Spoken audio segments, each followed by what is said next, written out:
The best Shark Tank deal that never was. This is the product that ended up losing the Sharks more than $800 million by not taking this deal. What do you think it was in the comments below before we get right into it? For everyone who gets that right, I'm sure it's because you're in Generation Nation and been watching all the past videos, but for you guys who don't know, it's the Ring doorbell. So we know that Ring got acquired by Amazon for $1.5 billion, but a lot of people don't know that it was a Shark Tank pitch in 2014. And the craziest part is the Sharks didn't understand the value of the Ring doorbell, and Jesse, the Ring doorbell founder, I want to show you guys where he messed up in his presentation of the Ring doorbell, and part of the reason why the Sharks maybe didn't see exactly what he was trying to present in his Shark Tank pitch. So what we're going to do is walk through this entire pitch and see where he kind of went wrong in his presentation for Shark Tank, but at the same time, keep in mind that this is the best product that's ever been on Shark Tank, and the Sharks didn't take it. So you can have the best presentation, you can have the best product, and still sometimes meetings might not go your way. So if you guys are thinking of starting a company or even have a company, keep pitching your idea and bettering your pitch deck, bettering your voice, bettering yourself as an entrepreneur. And if it's meant to be, it's meant to be, and it's going to end up happening for you because I believe in each and every one of you guys watching this video. But without further ado, Gemini Nation, let's get into this video. The Doorbot. Who's there? I like this presentation first. I think it's a really cool setup. It's Jamie. Here with Mitch. Oh. Honestly, this was a really smart marketing tactic in itself because he gets there and he says he's there and they're saying who. I honestly think this is a scripted scene, but at the same time, I think it's a really cool presentation of his idea and demonstrates already what he's capable of doing and the market need for it. Jamie. Come in.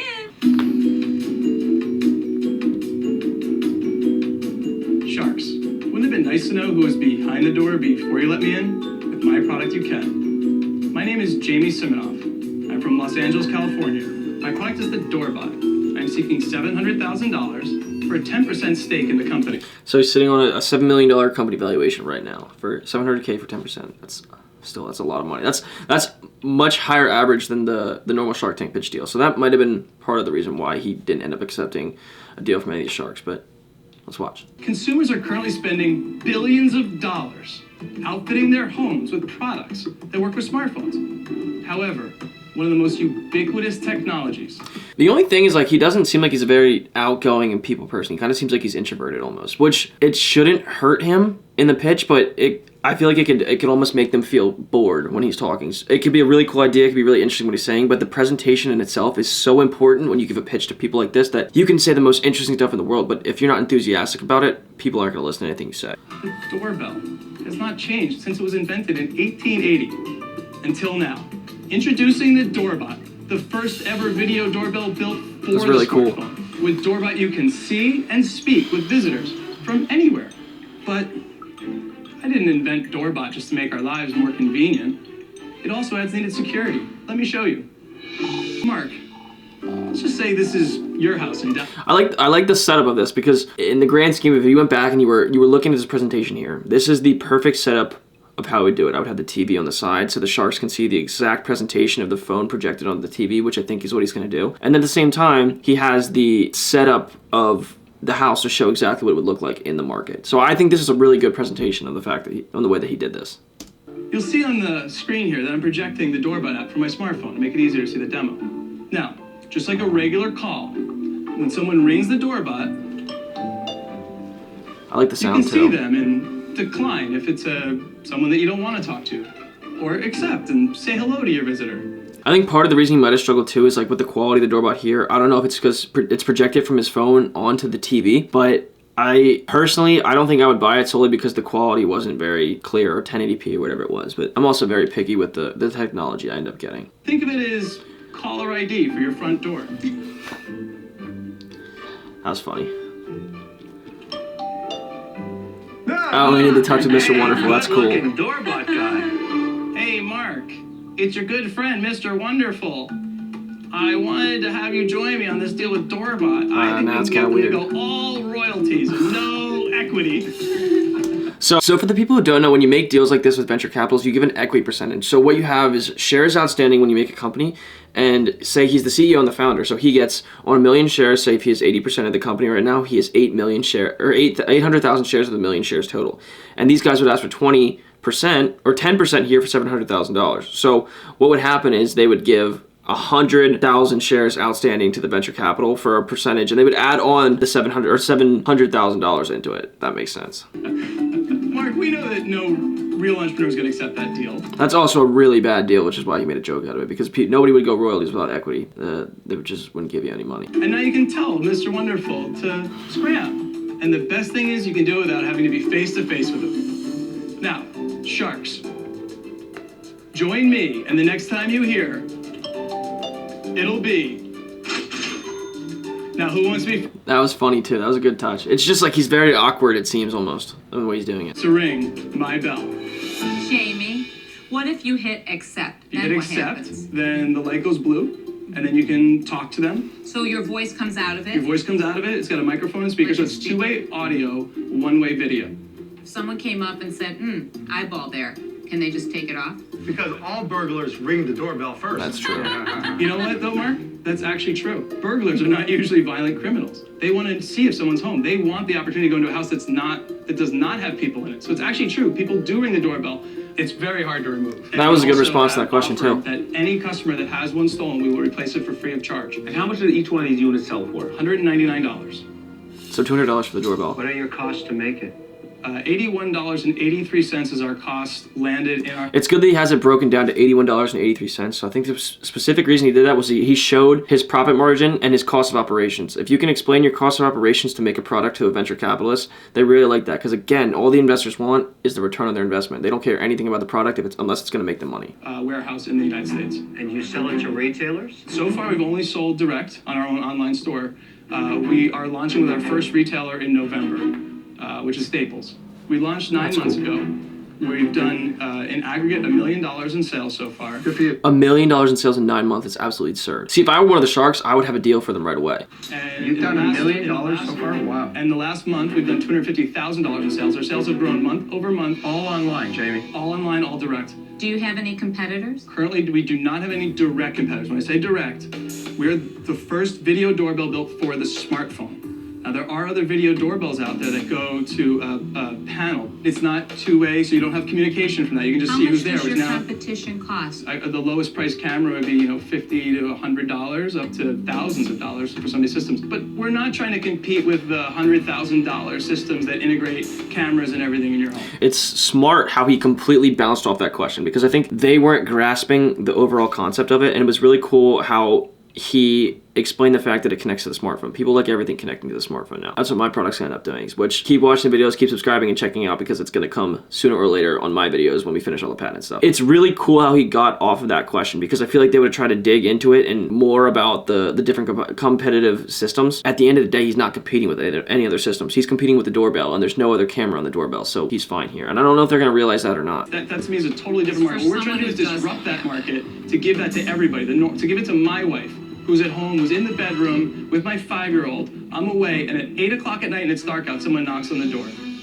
I like the product, but are there bigger solutions that can come in and kind of push this out the door? This category will exist. I mean, the doorbell will stay there. It doesn't get trumped by technology. I We'll think drive that change. there's 1,000 different ways to alert. What business is not going to get replaced by future technology? But here's the problem. It's about being able to be nimble and actually Amen. be part of that change. He's doing a really, really good job of competing with their questions and like standing his ground and being firm. So what I went back about him being complacent is completely out the window now. He's doing a lot better job at not wavering, standing his ground, and being able to answer all the questions that the sharks are throwing at him. So he's doing a great job. I'm going to jump in here.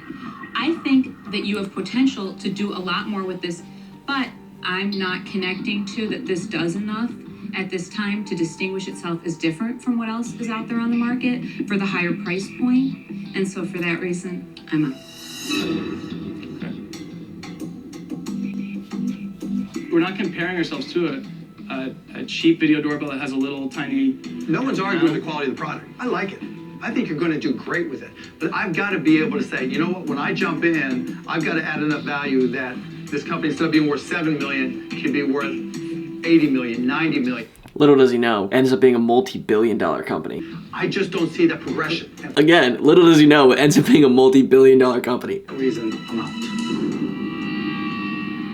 When I look at businesses, I look at the 3 tiers that get hit: luxury, mid-tier, and lower tier. Obviously, we understand the luxury market where we have the $20,000 and $30,000 systems and all that type of stuff. That's not for that.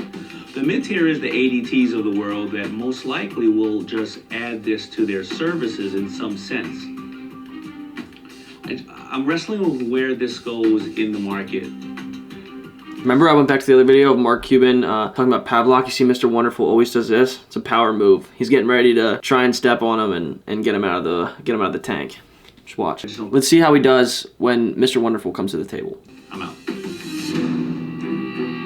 Personally, I'm a security guy, so the idea of having another access point on my house like that freaks me out a little bit, because all those ADT and all those other ones are hardwired. I can't hack into those, right? So It's funny that he did say this because some of the Ring doorbells did end up getting hacked, but it wasn't anything on a large scale. But that's interesting that he brought up that point because it ended up happening. it's really not an internet play, it's a consumer device. So he says on an internet play, it's a consumer device. And now, knowing how far the Doorbots come into the Ring doorbell, it was an internet device in the sense of like, say your family's at home or even your dog's at home and someone comes at the door, you can see who's at the door, but you can also see on the other side too of like the interaction between who's behind the door and who's waiting to get into the house or trying to get to the house or whatever. I don't really understand what he's saying here. But you're pricing out $199, that price point is going to start dropping quickly. Oh, he's saying the price of the product is too high for the value. They're thinking too much of it as just a traditional doorbell. They're not seeing the value in it.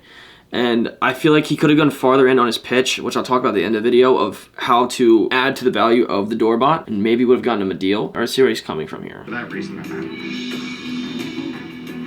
Sorry about that. Don't send him to my house. It's just you and you now. I mean, let's take stock of what's happened here. See? He loves doing We made a that. few jokes about Mr. Wonderful at the beginning and about the royalty structure. Am I gonna regret that, Mr. Wonderful?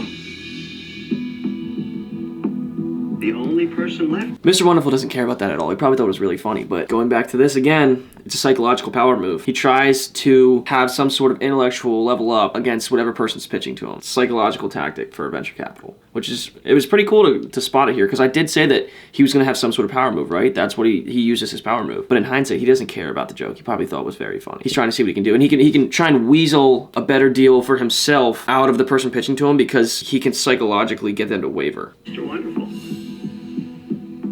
I'll make you an offer. I'll give you $700,000. I want a 10% royalty. That drops down to 7 after I recoup the $700,000, and I get 5% of the company's equity today. So 7% royalty with 5% equity. 7% of each Doorbot sold plus 5% of the company. That is way too high. A big company out of this. Plus I 5% of the can't give company. someone 10% of all of our sales because it'll bleed us of cash while we really need it the most. I'm basically providing you factoring capital. You need my $700,000 for inventory. But respectfully, I can raise that money through venture debt or line of credit or something else. So Then why that's don't not you- the kind of why money. don't you- See, that's the thing. He's not wavering, and they're getting angry because he's not taking this deal because he's trying to make him seem like it's like a better deal psychologically, trying to use that level up he has. But Jamie's not going to waver, so it's good. For me with a venture debt offer. So I would do $700,000 for a 10% interest rate with a 3% equity kicker. No. That's a good counteroffer, but he's not going to take that. Interested.